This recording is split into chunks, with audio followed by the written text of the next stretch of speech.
Hi everybody, very welcome to Mentor and yet another video podcast. As always, I hope you're doing absolutely fantastic. Today on the video, guys, we're going to be talking about aircraft and hacking. Could an aircraft actually be hacked into?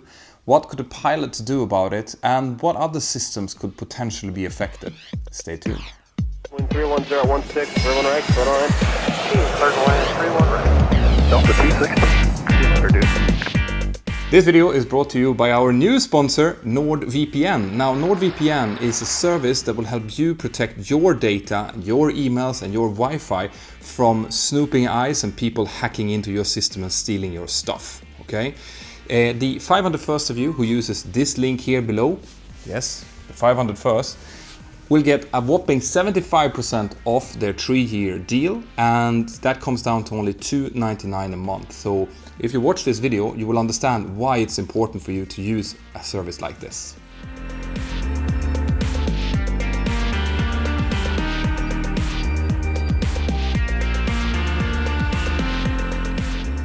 Right, so hacking of aircraft system. Now, this is a problem that has become bigger and bigger the last couple of years as the aircraft become more and more computerized, and as there is more and more data being sent from an aircraft to a remote station and then back again.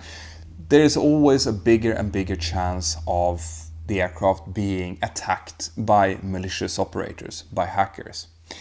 This has been known by the aircraft manufacturers for years, but it has not been something that they have kind of sent out information to us, the pilots, about.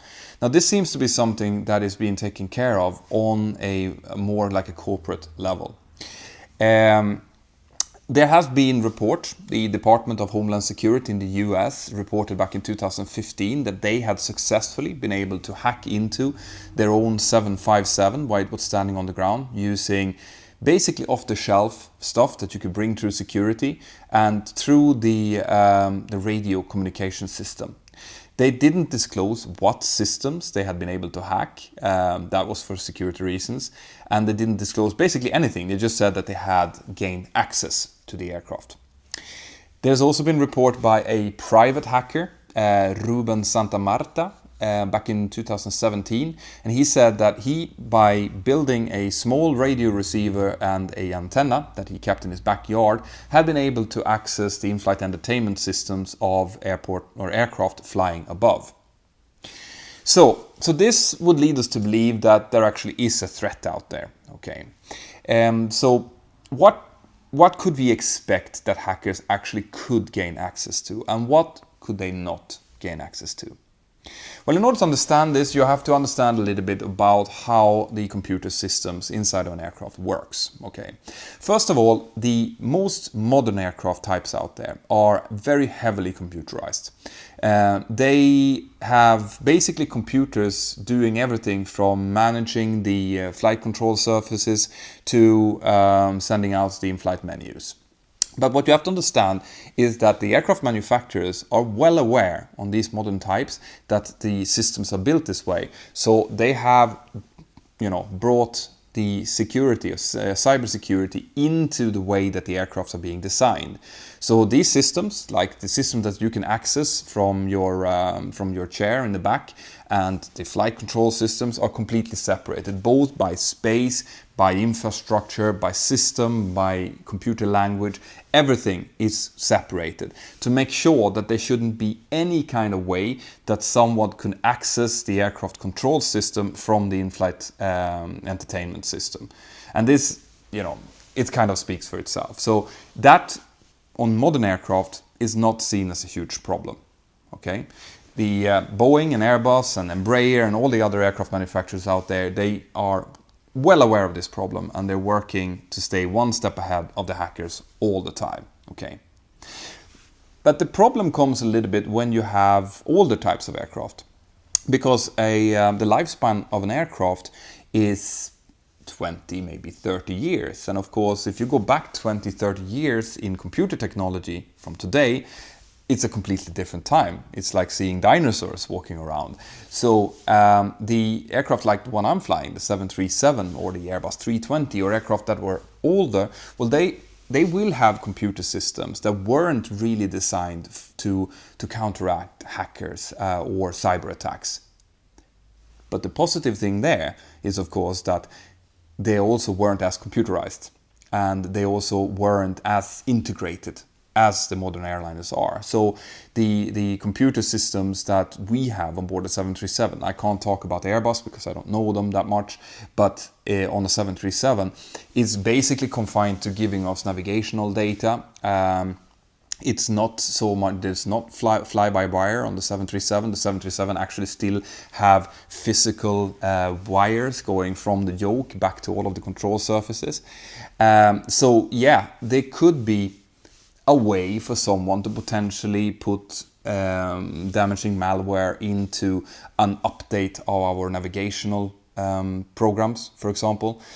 But the fact is that we would notice that quite quickly, because we are not only flying the aircraft on our GPS. We're flying it based on conventional navigation as well.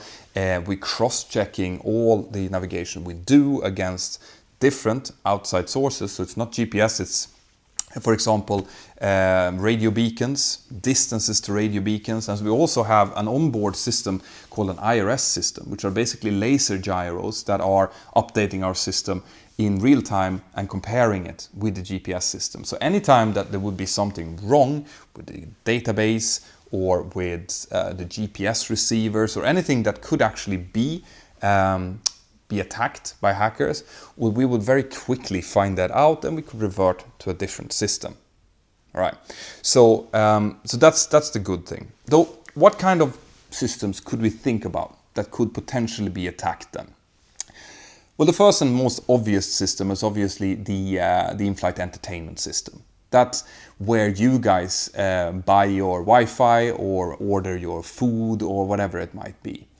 And also the onboard Wi-Fi system. Now, the onboard Wi-Fi system is to be compared to any public Wi-Fi system.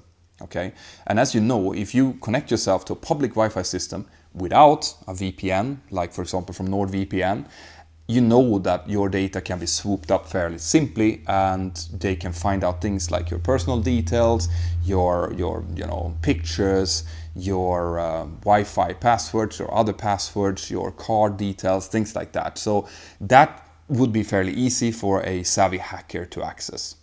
The in-flight entertainment system is different because that's an actual hardware system. Those are computer boxes that are in the aircraft itself. And those computers, I want to re-emphasize that, are not in any way connected to the actual control of the aircraft or the engine control. These are completely separate systems, okay?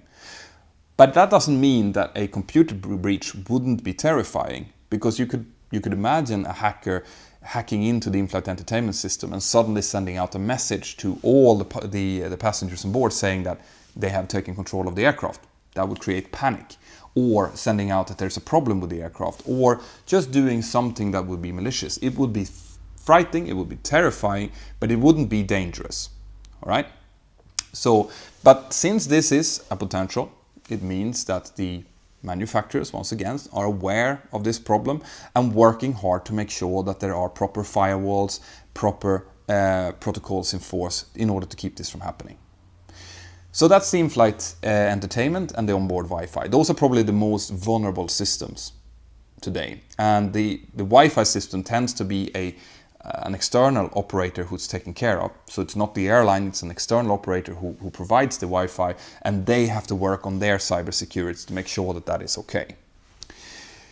Now, the next thing that I can think of is, for example, the pilot's electronic flight bags. So back in the day, when I started to fly, we had all of our manuals in paper form. So that was our operations manual with all the rules we have to follow, our standard operating procedures. It was the navigational manual showing us things like, what are the rules of the air, if we had forgotten it, and we needed to find it. We would find it there. It's all our navigational chart, our approach chart, our SID and STAR charts, our airport maps. All of that would be in paper form. Now, that was very, very heavy to carry around and also to update. Anytime there was a change somewhere, you need to find that page, you need to rip it out, you need to replace it, you need to tick that you had replaced it. It was a lot of work. So when we started getting electronic flight bag, that was great. It's fantastic. All of a sudden, you could just with a click of a button get all of these things downloaded, up to date all the time. You could also get weather, and you could get NOTAMs or new flight plans. Everything could be sent to the electronic flight bag. But, okay, anytime, like I mentioned before, that you connect something to something else, there is a potential for someone to eavesdrop or even intervene. Okay, so the airlines are well aware of this, okay, and the authorities, the national aviation authorities, are also well aware of this, which is why we're not allowed to do everything on electronic. Well, we have to have paper form flight plans. This differs between airlines. We also have to have a backup. We have to have at least 2 of them. And we are under no circumstances allowed to put anything else than company approved, in most cases company specific applications on our flight bags. So some airlines will be using iPads, some airlines will be using dedicated flight bags that only does that. There are pros and cons with both, but it's all very controlled. You cannot in any way interfere with the software inside of these flight bags. That's one thing. The second thing is you and we are not allowed to connect ourselves once we're airborne. So you are not allowed to take your flight bag and connect it to the onboard Wi-Fi. You're not allowed to have even the GPS function inside of the iPads, for example, can be used. Because once we close our doors and we put flight modes on our flight bags, there's no one who can come in and interfere with what we have on board. If something happens on the ground, let's say that the whole system of the whole airline would be attacked, well, then we will notice it as soon as we start it up and something stops working. Well, we can't use the flight bag then, and we can go back into our crew rooms and we can print the paper charts and we can use them. Okay. If something would happen to an individual one, well, then we have the other one. And in any case, if worst would come to worst and none of the flight bags would work, well, then we still have all of the data that we need to fly the aircraft safely inside of our flight management computer. Right? So as you can see, there's kind of triple ways that this is being adhered to and being looked after. So that's the electronic flight bags. The next thing would be the onboard control systems. Like I was mentioning in the beginning, the navigational system of the aircraft or the flight control system. Okay, like I said before, I cannot speak about other manufacturers. I can only speak about the 737 that I fly myself. And that one, it is really only the navigational database that contains like information about navigation, obviously, but also terrain databases and things like that that could be affected. I guess someone could, during an update of FMC computer software, for example, that is being done by engineering, if a corrupt file would be uploaded onto the aircraft, that would be the time to do that. But that would also be shown because the aircraft is constantly checking itself. So if the engine is not working properly, we see it, and we don't take off. We make sure that engineering have a look at it. Anytime that the system is malfunctioning, we will get a warning signal saying that the data doesn't match, or the screens doesn't match each other. The aircraft is constantly cross-checking itself. So if we would take off and the database wouldn't be correct, we would immediately notice that. All right, and we would resume conventional navigation, as it's called. So on at least the 737, I'm not too worried about that at all. All right. The next thing would be air traffic control and air traffic control units and airports. So air traffic control obviously is a ground-based target, so it would be easier to hack an air traffic control unit than it would be a moving aircraft. So if a hacker group would attack an air traffic control unit, then if they would destroy or shut down the radar system, for example, well, then air traffic control can always revert to what's called procedural navigation and procedural separation of aircraft. This is a slower way of getting getting aircraft onto an airport. So in a place like London, for example, or Los Angeles, it would be a big problem, but you still are able to, as an air traffic controller, to get aircraft down into holding stack You're separating them by 1,000 feet, and then by time or by distance separation, when they reach a certain point, then the second aircraft can start approach and so on, and feed the airport via procedural means, not via radar. So that's possible to do. If they would strike at the radio communication, well then there is separate radio communication, and there is the 1 to 1.5, the international radio frequency that could be accessed, or the aircraft could just be handed over to a separate control unit that could handle the approach control, for example. So there is redundancy. There are separate systems that can take over in case one get attacked. And this goes as well for airports. So if an airport would be under attack, under a cyber attack, and they would shut down, for example, the navigational equipment or the lighting or whatever on the airport, well then we, the pilots, would immediately notice that. Obviously, we couldn't get a contract with them, or if we can't tune our navigates, we'll see that the navigates are not tuned properly. We'll get flags on our primary flight display saying that the instrument landing system is not working, or the navigate that you're trying to use is not working.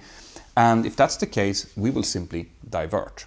All right, so you as passengers would never be in any danger during this. We would be annoyed, you will be annoyed, and you would end up in a place that you didn't want to go to in the first place, but the redundancy is still there. There's still enough fuel on the aircraft to go to the alternate. And providing that this hacker group hasn't attacked the entire country or the entire area, which would be extremely, extremely hard to do, well, there wouldn't be any real dangers for anyone involved.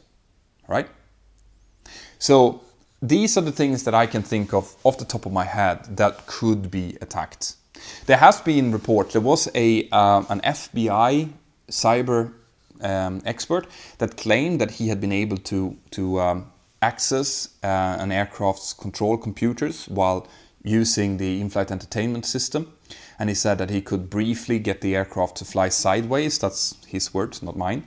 But that has never been proven, and there was no charges being made against this person, because if he would do that, I don't understand why anyone sitting inside of an aircraft would do that. But if he would have done that, he would have endangered people's lives and he would have been charged. There was no charges made, which makes me believe that this was just a hoax. This is just a rumor being built up. And like I said in the beginning of the video, according to the aircraft manufacturers, there's no physical way to connect the in-flight entertainment system to the aircraft control system. All right. And I also want to mention that, which I mentioned in the beginning of the video, that what we pilots would do in case the aircraft would get hacked. If we would notice that, for example, the navigational data doesn't match, well then we would use other navigational data. We would use the ground-based navigational aids, the internal reference systems, as the laser gyros we have on board, and we would navigate using a different system. If the flight controls are not responding, well, in the 737, worst comes to worst, you can actually, take away. The autopilot can be disconnected easily, okay? And when the autopilot is disconnected, there's no way that the computer should be able to control the aircraft, okay? If the trim would start moving upon itself, we have memory items to turn off the motor that actually drives the trim.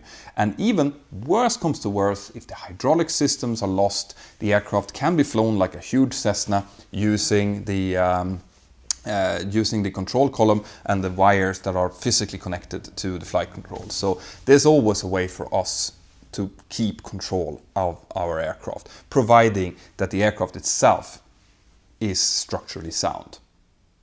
So in conclusion, guys, hacking an aircraft using either data links or GPS or radio frequencies is theoretically possible, but it will require an enormous work effort, a lot of coordination, a lot of planning, a lot of equipment, and also you have to consider that an aircraft is traveling at between 850 and 300 kilometers per hour, depending on altitude. So it would require an enormous effort. Something that wouldn't require an enormous effort would be to hack your data when you are at home using your Wi-Fi, or when you're sitting in a public library or at an airport. This is why I've taken on the new sponsor NordVPN, because their service will help you protect yourself, your data and your network. NordVPN are considered one of the best VPN services out there. They were given the Best VPN of the Year 2018 by VPN Mentour, not me, the actual publication. And they have more than 4,800 servers that's scattered out all over the globe, which means that their service is extremely quick, and they're promising that they're not logging any of your data. Now, if you are interested in making sure that your data is secure, then the 501st of you who uses this link here below will get a whopping 75% off their 3-year deal. And if you use the code PILOT, well, then you will get another month for free. So check it out.